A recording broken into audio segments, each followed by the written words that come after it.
All right, let's dive into a word we throw around all the time, but maybe don't think about enough.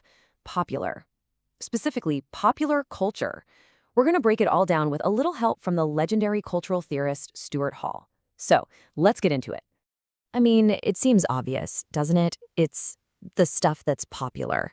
But the second you try and really nail down a definition, it kind of slips through your fingers.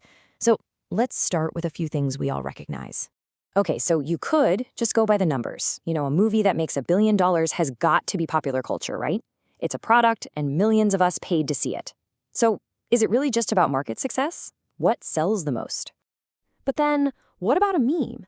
It doesn't cost anything. It's usually made by some random person online and just explodes.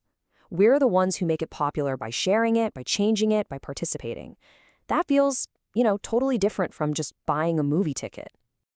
And of course, there's that pop song, the one that's on every radio station, in every store, and stuck in your head for weeks. Is that all it is? Just some catchy, disposable entertainment to help us pass the time? Or is there something deeper going on? Well, as Stuart Hall is going to show us, these easy answers, they don't even come close to telling the whole story. So let's tackle that first big idea Hall wants to tear down. This is the one we all kind of default to, the idea that popular equals profitable. This is the commercial definition, plain and simple. Pop culture is just the stuff that the big cultural industries make and that tons of us buy. If people spend their money on it, it's popular. Seems logical, but for Hall, there's a huge, huge problem with thinking this way.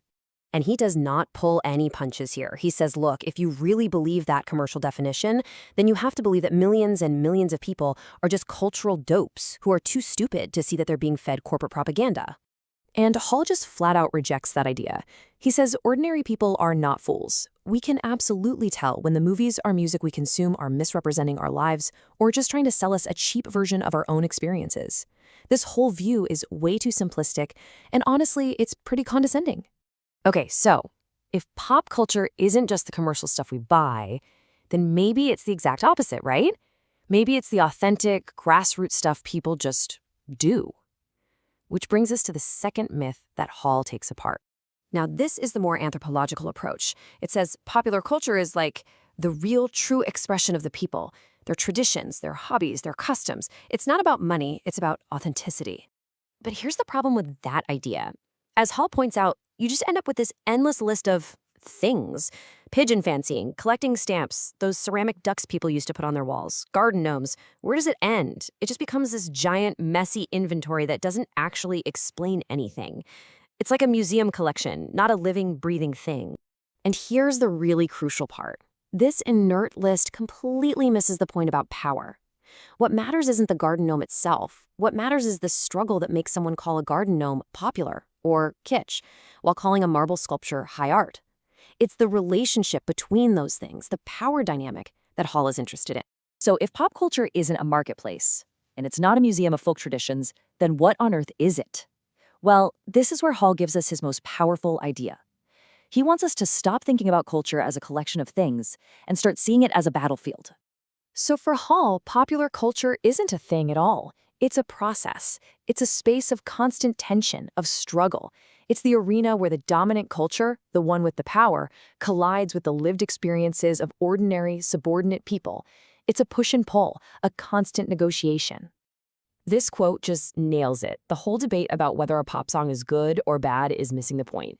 For Hall, the real question is, what's the fight that's happening inside that pop song? Whose ideas are being pushed forward, and whose are being pushed down or co-opted or resisted?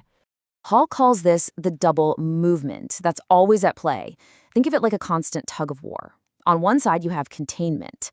That's the powerful, dominant culture trying to absorb and control popular trends to make them safe. And on the other side, you have resistance, which is everyday people fighting to create their own meanings and hang on to them. This is a perfect example of how that tug of war works. So you start with a symbol of resistance, like a raised fist. It emerges with real political power. But then it gets incorporated. Suddenly it's in a soda commercial. Over time, it gets neutralized. It's just a t-shirt design or an emoji, totally disconnected from its original meaning. And finally, it just becomes nostalgia, a relic of the past.